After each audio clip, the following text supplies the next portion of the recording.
ചിത്രകല അഭ്യസിച്ചിട്ട് ഏകദേശം 73-ലാണ് എൻ്റെ ചിത്രകല പൂർത്തിയാവുന്നത്. 73-75. അതിനുശേഷം പരസ്യകലയിലേക്കാണ് കൂടുതലായിട്ട് ഞാൻ ശ്രദ്ധിച്ചിരുന്നത്. അതിൽ കൂടി എനിക്ക് ഏണിംഗ് ഉണ്ടാവുന്നു എന്നതുകൊണ്ട് തന്നെ ഞാൻ പരസ്യകലയെ ശ്രദ്ധിച്ചുകൊണ്ട് തന്നെ പോയിക്കൊണ്ടിരുന്നു. അതിനിടയ്ക്കാണ് ഫോട്ടോഗ്രാഫിയുമായിട്ട് ബന്ധപ്പെട്ടത്. ശരിക്കും 75-ൽ ഞാൻ പരസ്യകലയുമായി ബന്ധപ്പെട്ട ഒരു സ്ഥാപനം ആരംഭിക്കുന്നു.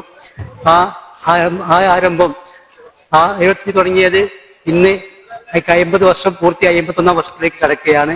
ഈ അവസരത്തിൽ എൻ്റെ ഒരു വലിയൊരു ആഗ്രഹമായിരുന്നു ചിത്രകലാ അധ്യാപകൻ എന്ന നിലയ്ക്ക് ഒന്നും ചെയ്യാൻ സാധിച്ചില്ലെങ്കിൽ കൂടി ഒരു ഫോട്ടോഗ്രാഫർ എന്ന നിലയ്ക്കെങ്കിലും എനിക്ക് ഒരു എക്സിബിഷൻ നടക്കണമെന്ന് ഞാൻ ആഗ്രഹിച്ചു. പക്ഷെ അത് എനിക്ക് ഈ പ്രിയദർശിനി യുവ കേന്ദ്രയുടെ ആഭിമുഖ്യത്തിൽ അതിനുള്ള സൗകര്യം തരികയും അതിന് ഏറെ നന്ദി അവരോട് പ്രകാശിപ്പിക്കുകയും ചെയ്യുന്നു.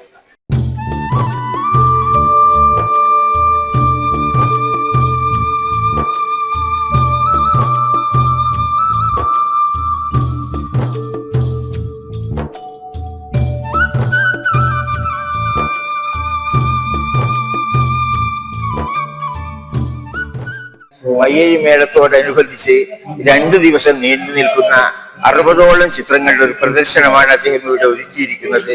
അദ്ദേഹം തന്റെ ജീവിതകാലത്ത് പകർത്തിയ ഏറ്റവും സമോഹനമായ ജീവിതത്തോട് ചേർന്ന് നിൽക്കുന്ന നേലും വെളിച്ചവും ചേർന്ന് കവിത രചിക്കുകയാണ് ഈ ഫോട്ടോഗ്രാഫർ ഇവിടെ ചെയ്തിരിക്കുന്നത്. അത് വളരെ ആഹ്ലാദകരമായ ഒരു അനുഭവമാണ്.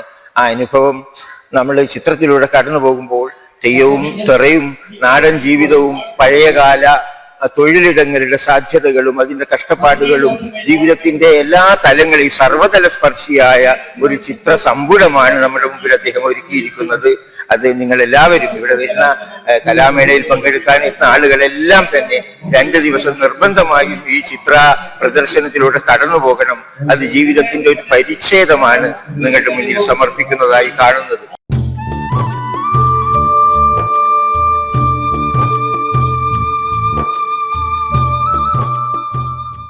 എത്ര വർഷമായി ഈ ഒരു ഫോട്ടോഗ്രാഫി ഫീൽഡിൽ വർക്ക് ചെയ്യുന്നു? ഞാന് ഫോട്ടോഗ്രാഫിയുടെ പല മേഖലകളിൽ വ്യാപരിച്ചിട്ടുണ്ട്. ആദ്യം പോർട്രേറ്റ് ഫോട്ടോഗ്രാഫിയിലായിരുന്നു താല്പര്യം. പിന്നീട് ഏതാണ്ട് 40 വർഷക്കാലമായി വന്യജീവി ഫോട്ടോഗ്രാഫിയാണ് എൻ്റെ ഒരു മേഖല.